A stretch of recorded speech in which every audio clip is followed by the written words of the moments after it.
Hey guys, I'm Katie, or KB Does Piano, and today we're going to be learning one of the most important topics in piano, which is sharps and flats. So as you can see, we're going to be starting on page 40, and then we're going to end on page 45. So beginning on page 40, you'll see this little pound sign or a hashtag, and that's called a sharp. A sharp just means that you're going up a half step. So if you look on your piano, that actually means that you're going to be going up to play on black keys. So let's say you're on C. If you want to play C sharp, you'll just go directly above it to play that black key. You should have your teacher explain that to you and actually show you on a piano. I'm just here to remind you how it should be. And then on page 40, you've got a really easy song to cover sharps.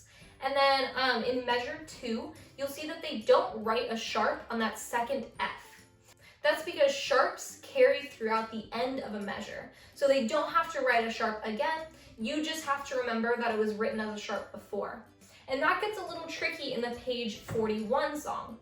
So you'll see in measure 4, they have a G sharp, but then it's still G sharp at the very end of the measure. So remember that it is G sharp all throughout the end of the measure.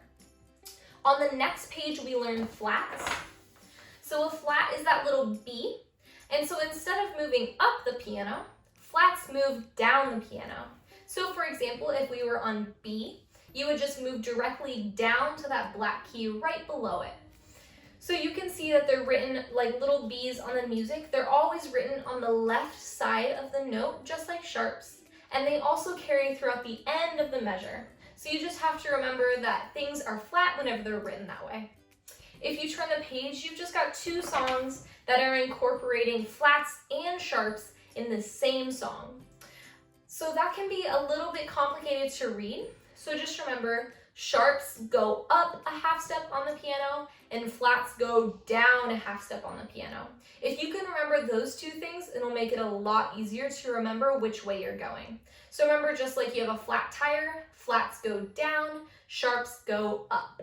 One comment about the page 45 song is you'll see that both of your hands are written in treble clef. So that basically just means that instead of playing in C finger scale around middle C, you're going to move your left hand up to be on middle C instead of your right hand. So make sure you have your teacher or me show you how to do that. And then you want to go ahead and jump over to my playlist and hear how these songs are played. That way you can actually see the sharps being played on the piano as you play along. So that's it for this lesson. We learned sharps and flats, which is super important. So make sure you practice lots, and I'll see you guys next time. Bye guys!